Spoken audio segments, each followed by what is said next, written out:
Good morning. Welcome to my asset-based mindset course for teachers of multilingual learners of English. I'm so happy you're here. I hope you're having a wonderful summer.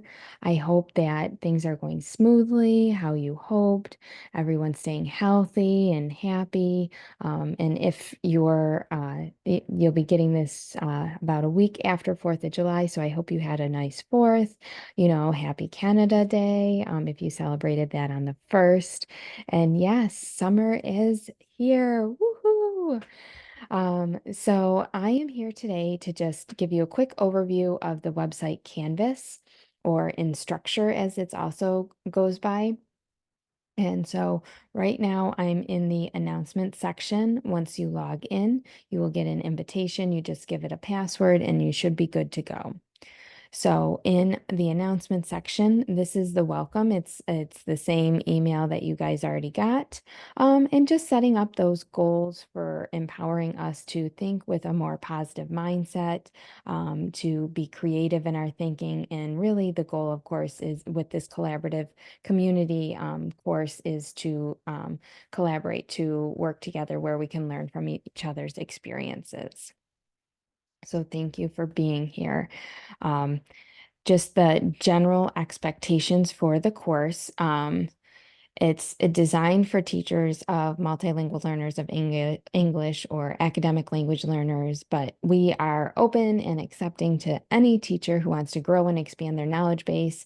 I'm sure you've had interactions with multilingual learners throughout your teaching career. And so I just want you to not feel bad if you didn't have any this past year. But it's always good to be open and aware. It was interesting. I just had my sister-in-law visit, and she said about 40% of her school were multilingual learners where she teaches in Baltimore. And I know in Western New York, those numbers are nowhere near that significant. In the more rural communities that I teach in, I know if you get into Buffalo, of course, there are schools where it's practically 100% multilingual learners. But I just want you, whatever you're coming with, we're happy you're here. For this class, the expectations for each response, please make certain that you write at least a paragraph in length. You could allow for some bullet points, just make sure it would be appropriate for a secondary level paragraph, a good uh, 8 to 10 sentences. Um, when we, along with having a paragraph response, we would expect comments, 2 comments on anybody else's writing. So here are some sample comments or responses. And again, this is an English language learning experience. So, giving the language of how to comment or why we're commenting. Here are 5 different opportunities for commenting, acknowledging the point. That's so interesting. Clarifying. So you're saying, sharing your view. I see things a bit differently. From my experience, this happened, or in my classroom, this happened. Supporting with evidence. What I've seen in my classroom is this, or for instance, studies show this. And finally, inviting dialogue or inviting a conversation. What do you think about this, etc.? All of these will ensure your responsible responses are thoughtful. Of course, we know they will be respectful, and they will most importantly contribute meaningfully to the conversation. So the assignments are listed under assignments. Some are under discussions. Most are discussions. They go in reverse numerical order they're a little bit scrambled there. But there are numbered assignments just so that way it will go in order. For some reason, number 2 is showing up even though I have it in order. What if I switch to by there? If I switch to show by type, it'll show up in numerical order instead of in a random order. So what you do, you click on any assignment. It will give you the directions. So read this excerpt and complete the following Google form. In this one, you don't have to sign in. But if you don't, Sorry about that. Life. Um, but there's a quiz link, so you just copy in one tab, paste in another, and it will come up on this Voices of Newcomers. And it's just based on what you read, and it's a grading, so you will get a grade at the end. That's the only one that's like a quiz like that. Um, there we are. If you go back to assignments, I would just wanted to see how it worked going between the two. So here's assignment 3, for example.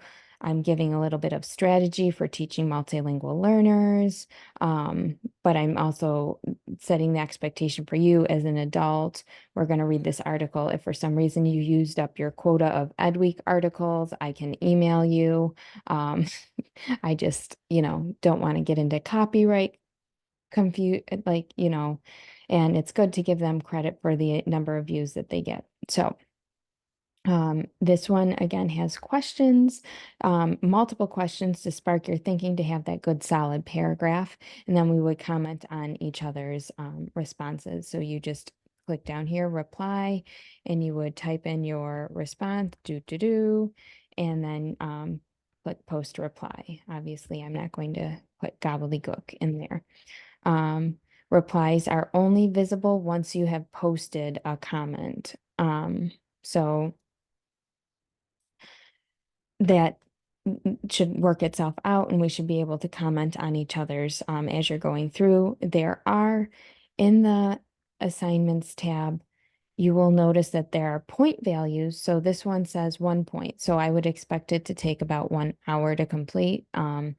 So again, we're not rushing through these. We're doing a good job taking our time. I am going to open the class up a little early so you have a little bit of extra time because I know it's summer vacation and I hope you're having fun and you build this in around your fun. The one that are 0.5 would take about a half an hour. It's just that one again is a quick read with a quick Google form. All the way down to assignment 10 is the only one that is more than an hour to take. And that is because you will pick whether you're at the elementary or secondary level. You're going to pick one description from each page and write at least 5 assets or strengths that this child brings to school for each page you read. They are scanned in order of proficiency level for New York State. They might refer to them by the country labels, the national labeling system. But in New York State, we call our first students entering, the second level students emerging, transitioning, expanding, and commanding. All right. And we've, after we've done kind of, I would call it like a book tasting of little excerpts from other books and materials, I think you'll have a good idea of what these students bring to the table. So when you click on the assignment, it will open. You can choose between reading about Cristela or Tamir.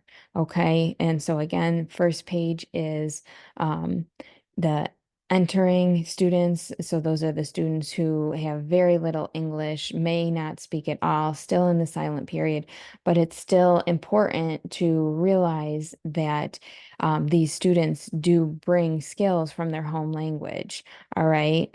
He has survived a civil war, so that is incredible. A lot of perseverance. Okay. He can't find some of his family members, so I'm sure that's some feelings. He spent time in a refugee camp. Okay. So, and it says right here, he does well in school, even with very little to have. So that's incredible.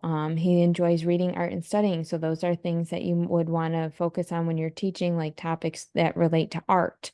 And honestly, if you read about art, the engagement goes like way up. My kids love art, and music and anything creative. Okay. His father was a teacher at a university. That's incredible. And so there's a lot in his background that he brings. Um, And he had, but if we were to look at him compared to a native English speaker, we'd be like, oh my goodness, he's so far behind. But that's not the thinking we want. We want to think about all the amazing attributes that he does bring to the classroom. So I'm just going to close that. You can download the articles if you need to. Or excerpts, since we're in a private community where we are reflecting on educationally on these assignments. I felt that this was an appropriate use of just the educational allowance of uh, under the copyright that we could share the materials. If you have concerns, please let me know. I'm trying to do this in the most time-saving way, but it's also like a little bit of a book tasting. So if you like what you're reading and want to read more, feel free to do that. And I will say our one book towards the end, Moving Beyond, is actually going to be the focus of a whole year-long community of practice through the Orleans Niagara Teacher Center. So if you're interested in signing up for that, I will throw that link into the reflection at the end as well. So thank you so much for learning about this course. I hope you get a lot out of it. I hope this opportunity to study this material over the summer where it's a more relaxed environment and hopefully makes it easier for us to start looking for the positive of situations. For example, that we can find the joy in slowing down and relaxing and maybe carry some of that joy into our 24-25 school year. Thank you.